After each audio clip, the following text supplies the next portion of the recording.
Okay, good afternoon everyone. I am RB Alvarez and I am taking Master of Arts major in Science Education. So today I am going to explain to you about the ethical theory, specifically utilitarianism and Kantianism. So our learning objective for today is first, we need to define what is an ethical theory. Second, discuss the different ethical theory. Then lastly, compare and contrast utilitarianism from a Kantianism. So without further ado, let's dive deeper to our discussion. So in the first picture or in the first slide, we need to distinguish the picture presented or we need to analyze it. So in the picture presented, there is someone saying that it is 6 and the other side saying it is 9. So which is which on the two person telling the truth and how this picture is related to ethical theory. So in my perspective, the two person are telling the correct terms or word that it is 6 and 9.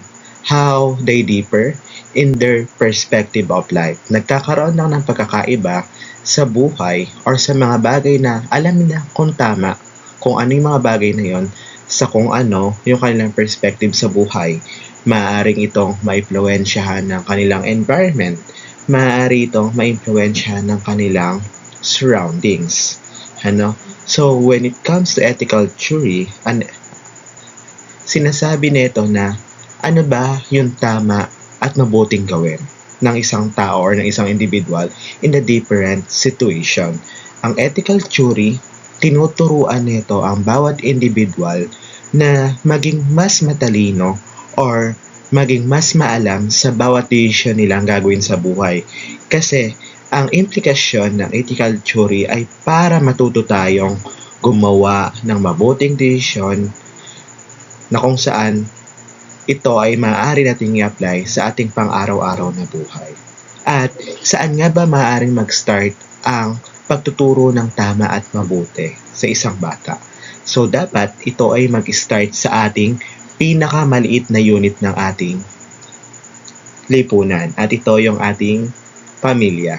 Kapag yung pamilya ay nag-fail na turuan yung mga bata na yun na kung ano ba yung mabuti or masama, hindi magagampanan ng school or ng ating lipunan na mas turuan pa silang mabuti upang maipaalam sa kanila kung ano ba yung mabuti at i-segregate yung mga maling gawain. Kaya in the near future, tayo bilang mga magulang, dapat turuan natin sa murang edad pa lamang yung mga bata i-distinguish kung ano ba yung tama at mali.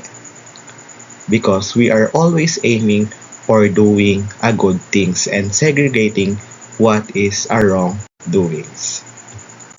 And the first type of ethical theory that I'm going to discuss is about utilitarianism. So from the root word of utilitarianism, utilize means being used. So a utilitarian ethical theory is a moral principle that tells us or that advocates an action that can cause happiness and oppose the action that cause to be unhappy. So in a layman's term, a utilitarianism focuses or advocates to have a happiness rather than to those action that can cause unhappy.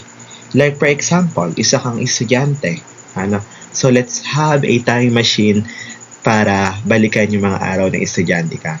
So, bilang isang estudyante, alin ba yung pipiliin mo? Yung mag-aral ka or mag-party?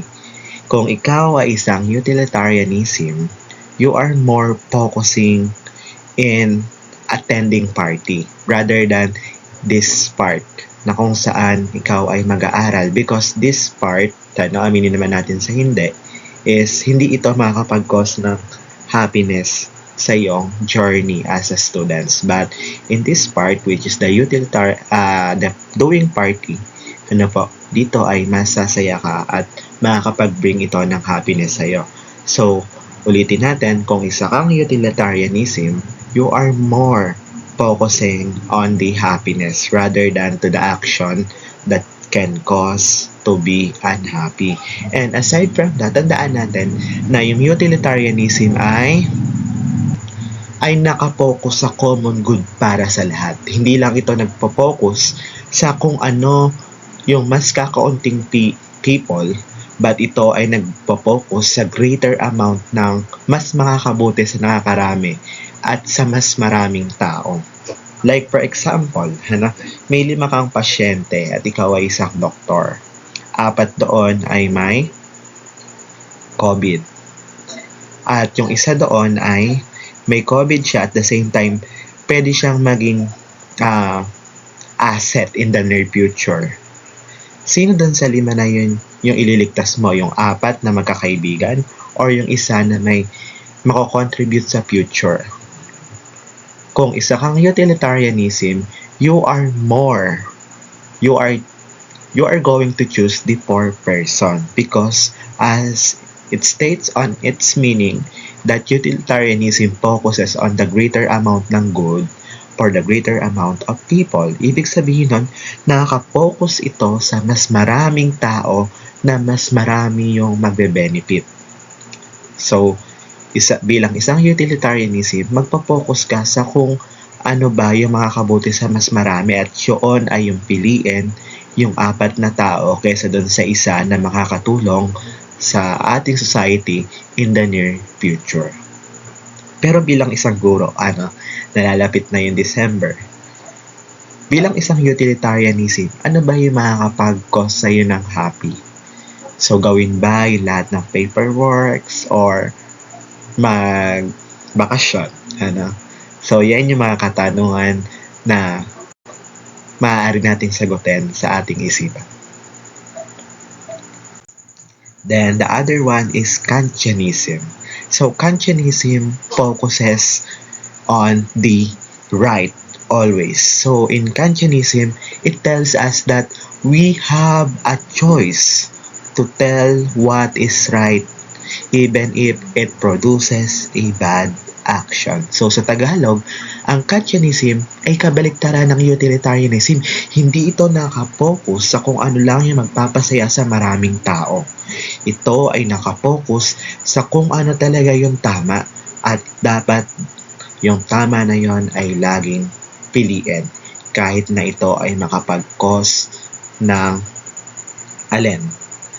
maling or pangit na resulta. Like for example, ibalik natin yung scenario kanina na isa kang doktor, may 5 yon.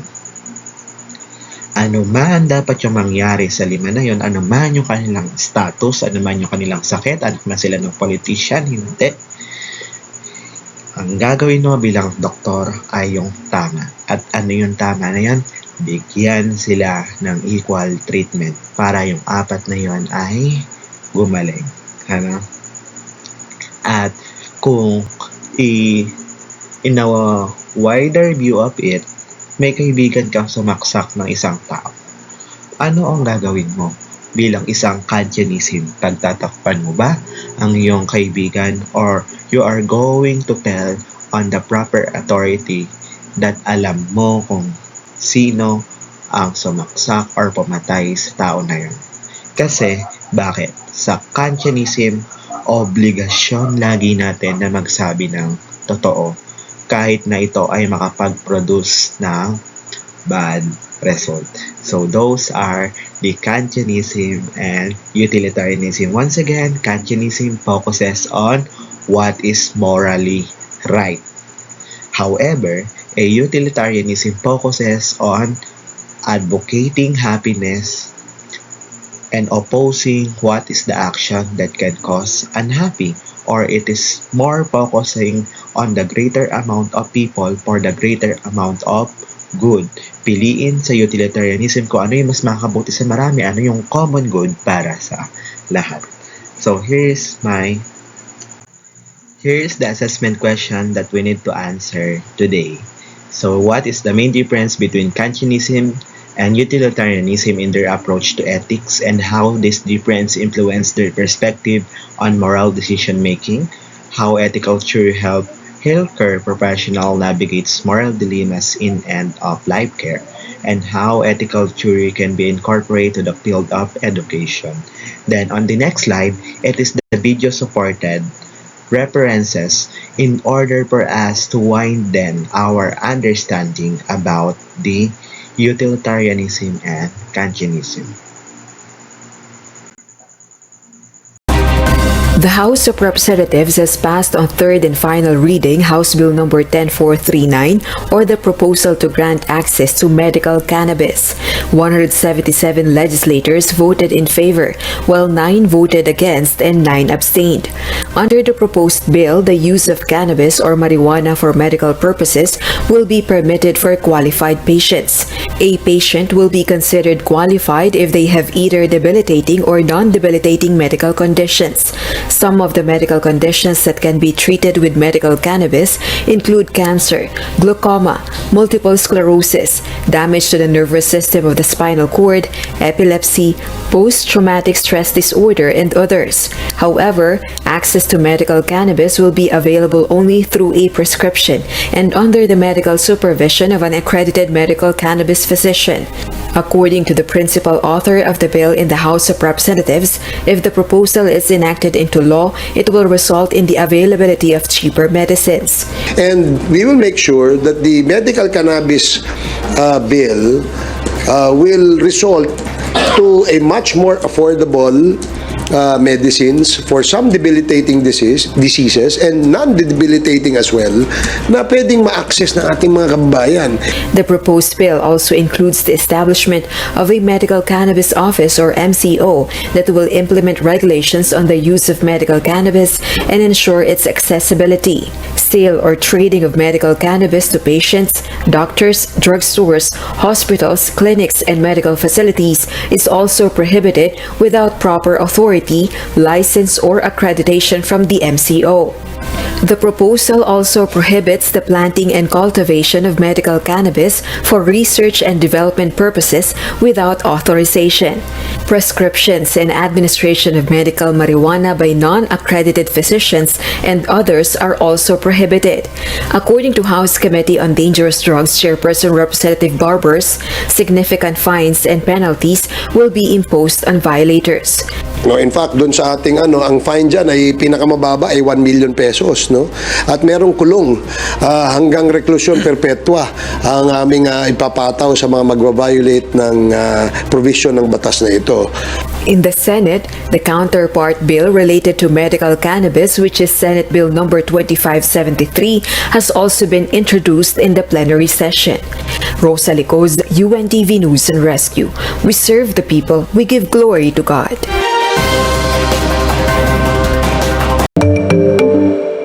A regional trial court in Caloocan finds 3 policemen guilty of murdering 17-year-old Kian De Los Santos. This is the first conviction of abusive cops in President Rodrigo Duterte's war on drugs. Caloocan Judge Rodolfo Azucena Jr. convicts police officers Arnel Oares, Jeremiah Pereda, and Jerwin Cruz and sentences them to reclusion perpetua or imprisonment for 20 to 40 years without parole. But the cops were found not guilty of planting firearms and drugs, a charge the prosecution failed to prove. The 3 were conducting the anti-drug Operation Oplan Galugad when they claimed that Kian De Los Santos fired at them. Nanlaban or resisted arrest is the usual government line used to justify the actions of policemen in the face of accusations the killings are extrajudicial and state-sanctioned.